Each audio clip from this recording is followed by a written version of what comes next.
The phone rang at 2:47 a.m.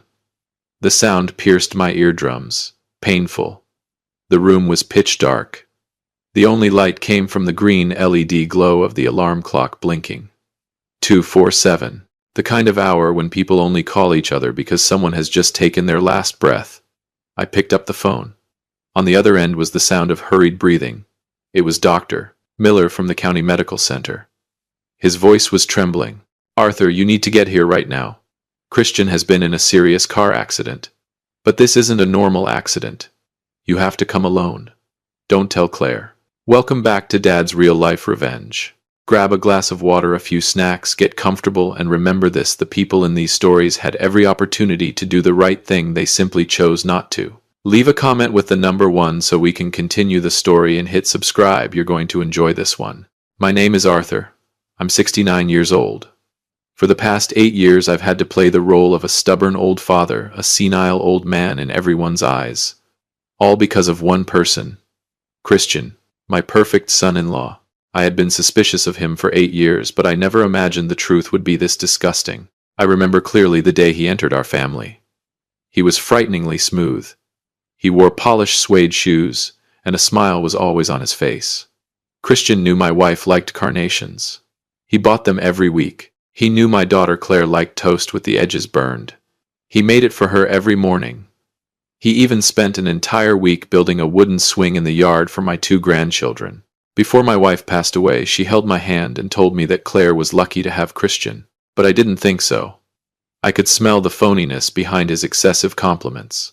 The instincts of a man who had spent half his life navigating the world told me that this guy wasn't normal. The way he looked at Claire wasn't love. It was the look of a hunter staring at a fat piece of prey. He used sweetness to isolate Claire. He gradually drove my daughter away from me. Claire thought I was biased. She believed I was jealous of her happiness. Every time I visited their house, Christian welcomed me with a warm smile. But the moment Claire turned her back, his expression changed. Cold, defiant. He quietly purchased multi-million-dollar life insurance policies for Claire. He did it legally and discreetly under the guise of worrying about the family's future. On one side was my daughter's pure, blind love.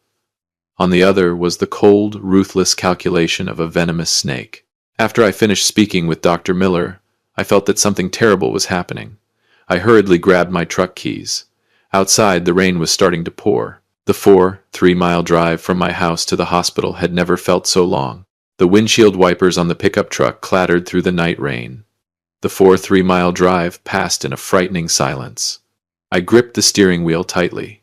My mind was in turmoil. The county medical center appeared beneath the dim glow of neon lights. The strong smell of disinfectant hit my nose the moment I stepped through the glass doors. The hallway was deserted. Only the heavy sound of my footsteps echoed across the tiled floor as I headed toward the emergency room. Dr. Miller was waiting in a dark corner at the end of the corridor. His face was pale.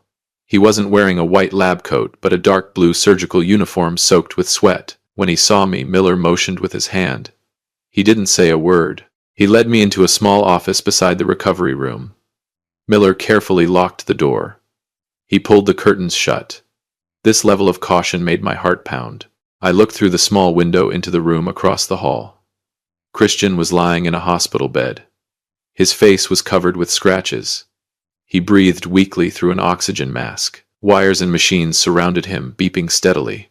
The man who was always polished and confident now looked miserable. But I felt no sympathy.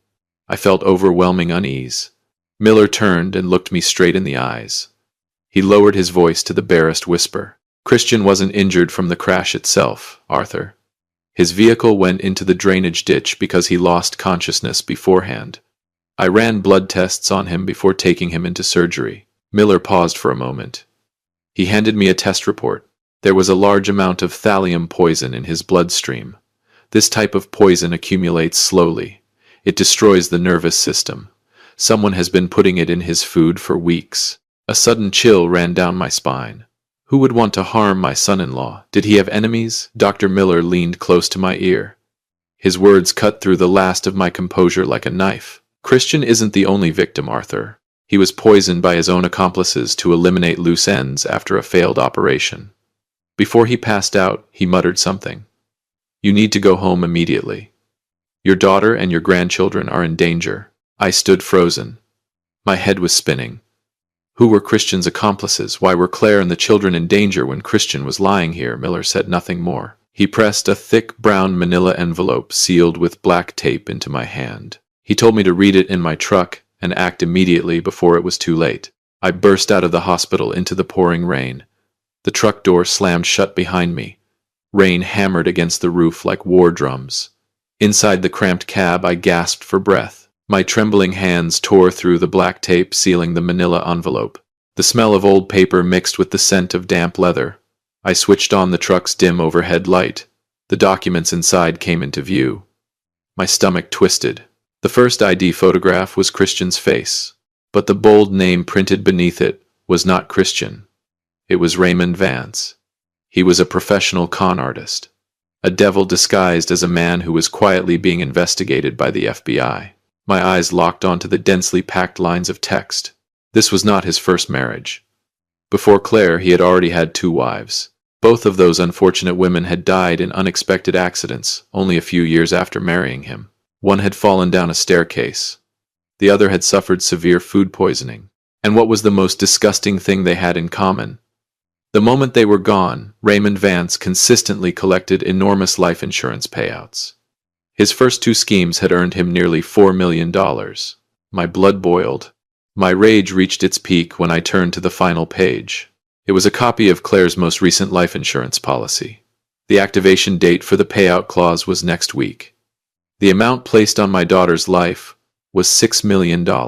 He had planned to make Claire his 3rd unfortunate wife. He intended to trade my daughter's life for his own wealth. I slammed my fist into the steering wheel. The horn blared through the darkness of the night. I hated myself for not being more forceful. I hated myself for allowing my daughter to live with a venomous snake for 8 years. But the most frightening part was still to come. Among the police investigation files was a small handwritten note. It was a list of Raymond's accomplices. He had never acted alone. In the previous 2 cases, a woman had always appeared posing as a relative, helping him arrange the funerals and dispose of the victim's assets. I looked at the name circled in red on the page. My legs went weak. That woman had moved to our town only 3 weeks earlier. She was staying in Claire's house right now. I stared at the name circled in red ink on the document. Rachel. The woman Christian had always introduced as his poor biological sister, who had come from their hometown to the county for medical treatment. I crumpled the paper in my hand. Her real name was Rebecca Shaw, a professional con artist who was being aggressively pursued by federal authorities. This venomous snake had quietly slithered into my daughter's home 3 weeks earlier. Miller's warning echoed in my ears like a clap of thunder. Now I understood everything. Christian had not been poisoned by some distant enemy. His lover, Rebecca, had poisoned him so she could claim Claire's $6 million insurance payout without having to share a cent. If Christian fell, the plan to destroy Claire would move forward even faster. Rebecca had to erase every trace before the police caught her scent. I glanced at the clock on the pickup truck's dashboard. 3:15 a.m. Claire was still at the hospital's intensive care unit, staying by her worthless husband's side. That meant the isolated house at the edge of the woods contained only Rebecca and my 2 young grandchildren. Noah was only 4 years old and sensitive little Lily was 6. They were sleeping peacefully in their room. They had no idea they were living under the same roof as a dangerous criminal. I slammed my foot down on the accelerator. The old pickup roared and shot forward through the heavy rain. My heart pounded as though it were trying to burst from my chest. I had less than 20 minutes to race against death. The thought of what Rebecca might do to those 2 children drove me mad. The false sweet words she had spoken while pouring tea for me the week before flashed through my mind. Her voice had been gentle, but her eyes had been cold and completely devoid of emotion. Claire's house came into view at the end of the sloping road. Every light in the house was off. Only a faint light flickered once on the 2nd floor, before abruptly disappearing.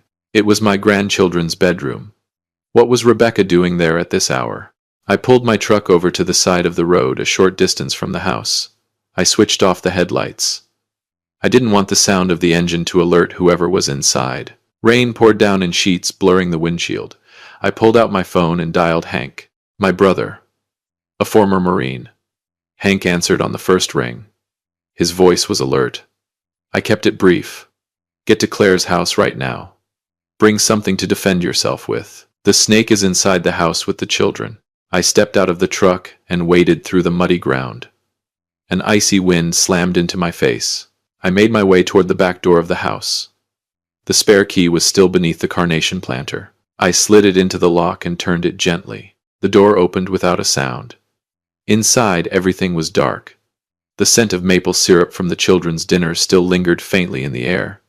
But now it was overwhelmed by another smell, Rebecca's strong, cheap perfume. I moved quietly through the living room. The wooden floor occasionally creaked beneath my feet. As I reached the bottom of the staircase, I suddenly heard light footsteps descending from upstairs. I slipped into the shadows beneath the staircase. The beam from Rebecca's phone flashlight swept across the steps. She was coming down. In her hand was a large travel bag. Under the dim light, her face looked frighteningly cold. There wasn't the slightest trace of concern on the face of someone who had just committed murder. Her expression was flat. A terrifying silence hung over the house. Rebecca stopped on the final step. She seemed to sense that something was wrong. She switched off the flashlight. The house plunged into complete darkness. I could hear her steady breathing. My heart hammered against my ribs like a drum. I had to act before she discovered me. I stepped out of the shadows. Standing directly in the only path leading to the front door, I raised my small flashlight and shined it straight into her face. Rebecca flinched and took a step backward, but she quickly regained her composure. A fake smile appeared on her lips. "Mr. Arthur, you startled me. What are you doing here at this hour?" I stared at the travel bag in her hand. My stomach tightened. I wondered where my grandchildren were, and why there was a dark red stain on her hand that had only just dried. I stared at the dark red stain on the back of Rebecca's hand. My voice dropped hard and sharp. "Where are the children?" Rebecca subtly moved her hand behind her back. The fake smile remained on her lips. "They're asleep upstairs, Arthur. Christian was in an accident, so I'm packing a few things to take to the hospital. I need to leave right away." She took a step forward, trying to slip past me and reach the door. I didn't move. I stood firm in front of the entrance like an old tree trunk rooted to the floor. I growled each word. "Get out of my way." Rebecca stopped smiling. Her face hardened. The cold, flat eyes of a killer revealed their full cruelty. She lowered the travel bag onto the wooden floor. Slowly, her right hand slipped into the pocket of her jacket. I knew what was in there. A scalpel, or another vial of poison. The air froze. A suffocating tension filled the room. I was a 69-year-old man, but at that moment I felt no fear, only the instincts of a father and grandfather pushed into a corner. I prepared to throw myself at her. Then a powerful beam of headlights swept across the living room windows. The screech of hard braking echoed outside. Heavy footsteps thundered toward the back door. Hank had arrived. Realizing she had lost her advantage, Rebecca suddenly lunged straight at me. She slammed into me with all her strength, trying to force a path to freedom. I braced myself against the impact. This 69-year-old father gathered every ounce of strength he had left and shoved her hard. Rebecca crashed onto the floor. Her travel bag flew from her hand. Small glass bottles inside burst apart across the wooden boards. The back door flew open. Hank stormed inside. He pinned Rebecca to the floor almost immediately. I didn't wait to see more. I raced up the stairs. I pushed open the children's bedroom door. Noah and Lily were still lying in their beds.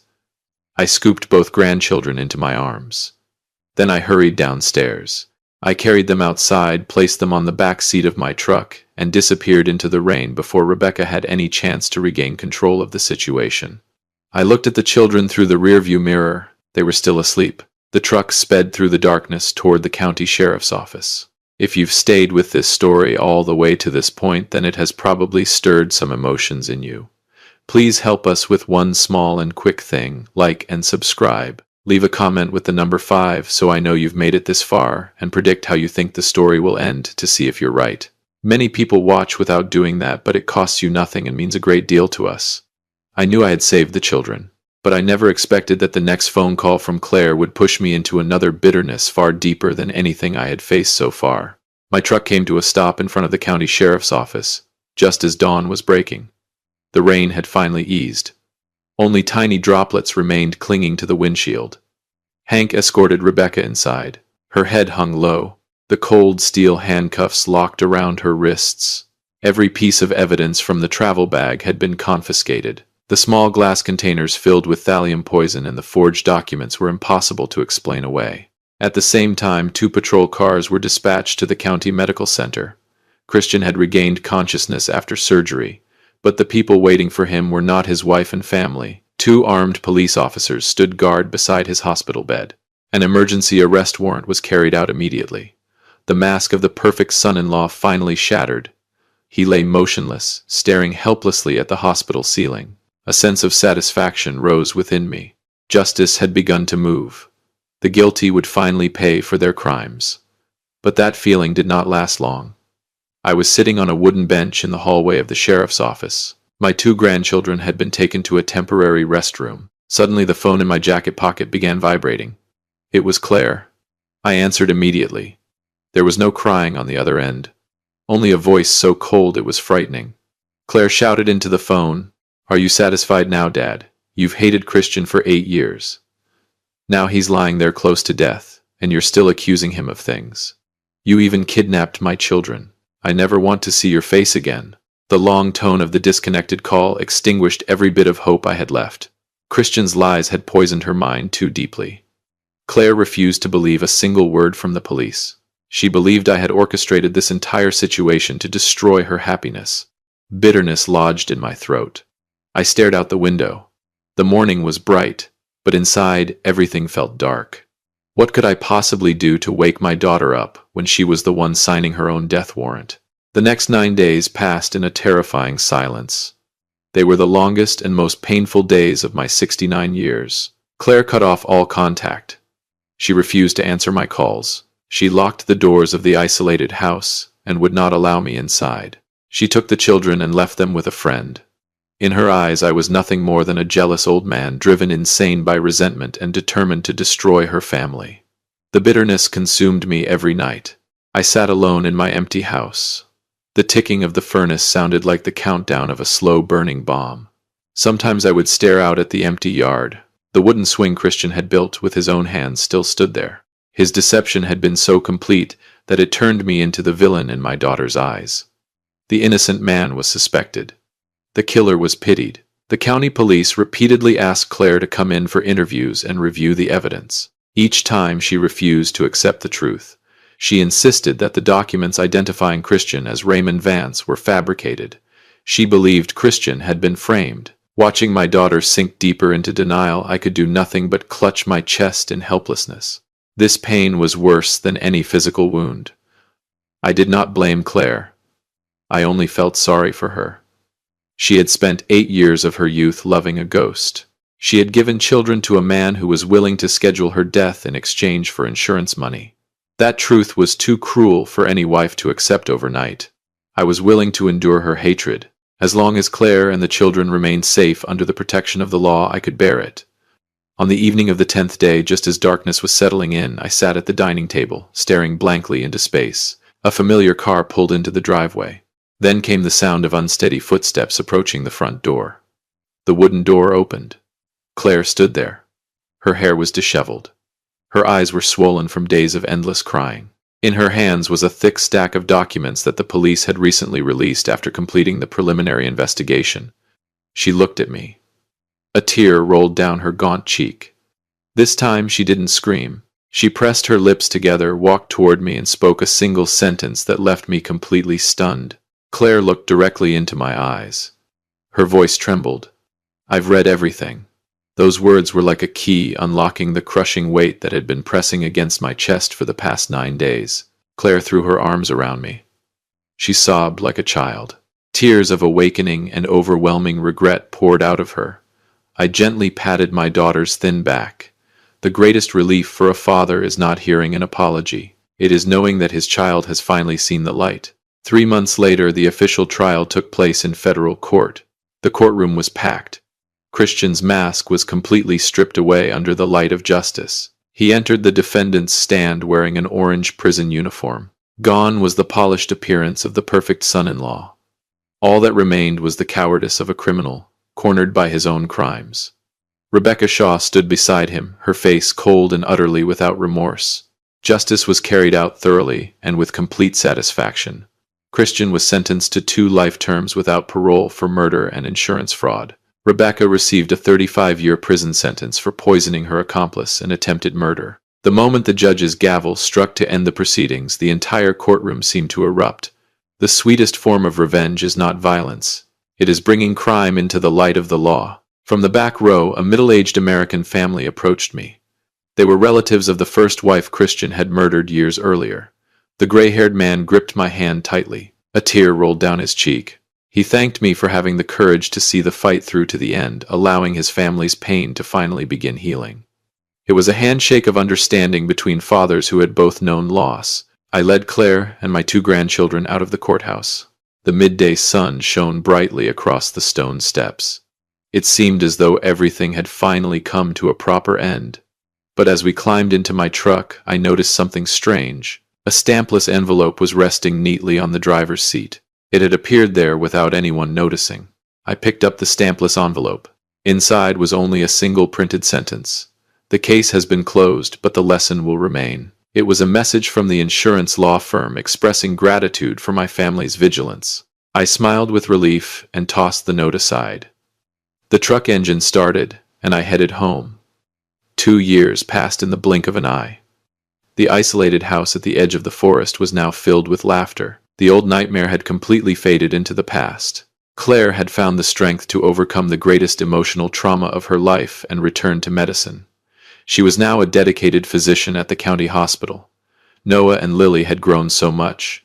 They ran across the yard playing on a new swing that Hank and I had built with our own hands. Today was Thanksgiving.